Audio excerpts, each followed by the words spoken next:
was a snowy day in the CHEG headquarters. Students in the department were trying to come up with solutions to one of the biggest problems we face nowadays: water shortage.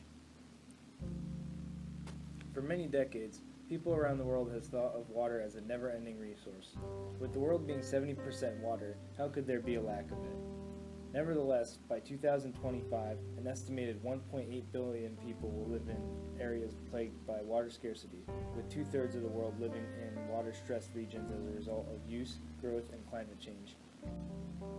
This is due to the fact that in the last 40 years, the world population has doubled and the use of water has quadrupled.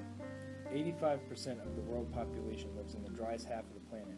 783 million people do not have access to clean water, and 2.5 billion do not have access to adequate sanitation. This causes 6 to 8 million deaths annually. Chemical engineers have come up with a possible solution to this terrible water crisis: reverse osmosis and forward osmosis. 70% of the Earth's surface is covered with water.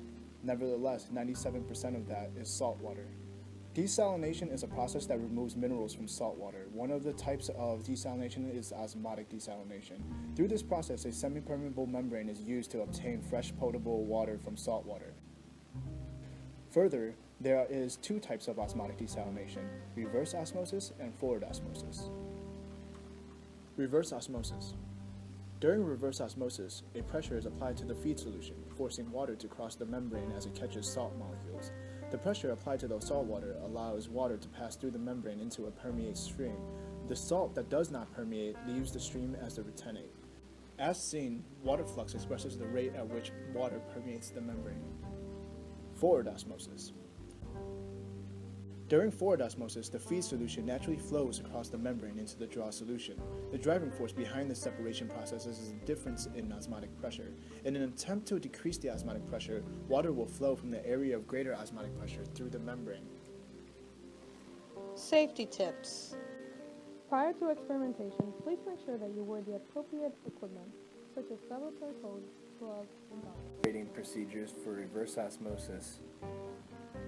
Preliminary preparation and starting a test.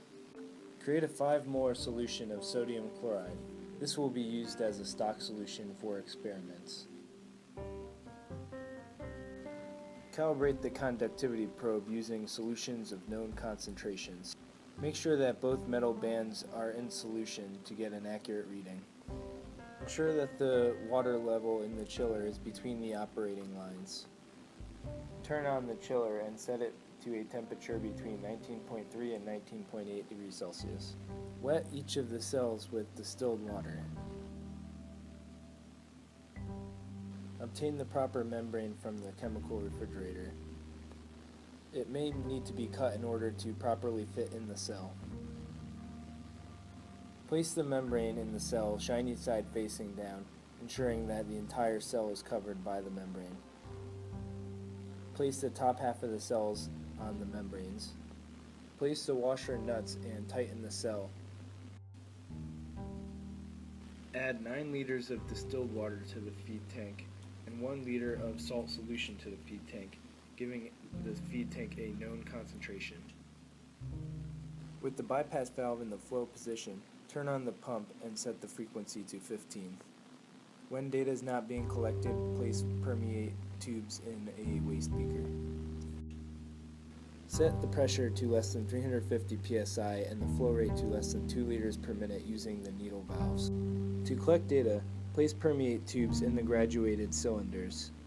Record the total time of collection. Then record the volume collected from each cell and the conductivity. Also record the conductivity of the feed tank. Shutdown procedures for reverse osmosis. Turn off the chiller and pump. Drain the feed tank into a bucket. Refill the feed tank with 10 liters of tap water. Detach the return lines and place them into a bucket. Run the water through the RO system to a level just above the pump inlet, so that air will not enter the pump. Repeat this process 2 more times, once with tap water and again with distilled water. With the bypass valve set in the open position, purge the RO system with air. Operating procedure: forward osmosis. Preliminary preparation and performing a test. After preparing a 5 molar stock solution of sodium chloride, place a stir bar in the blue feed tank. Fill the feed and draw tanks with 2 liters of DI water, making sure the tanks are disconnected from the lines when filling with water. While wearing gloves, load a membrane into the cell, making a note of the membrane's orientation.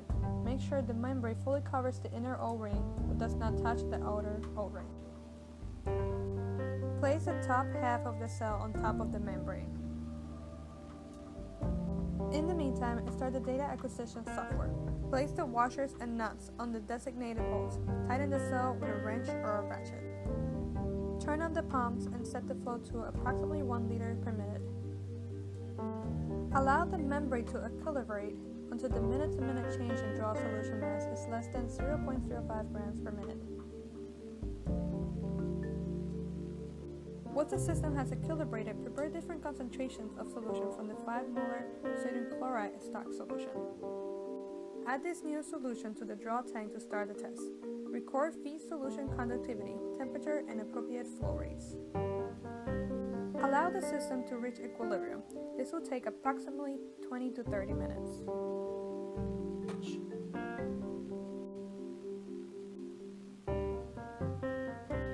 Shutdown procedure: forward osmosis.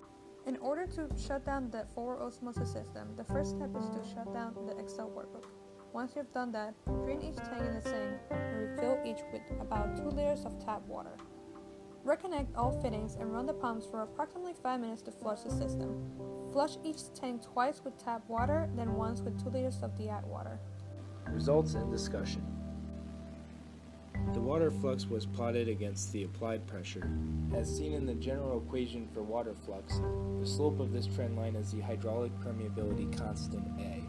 When the feed is pure water, the effective transmembrane osmotic pressure gradient is 0.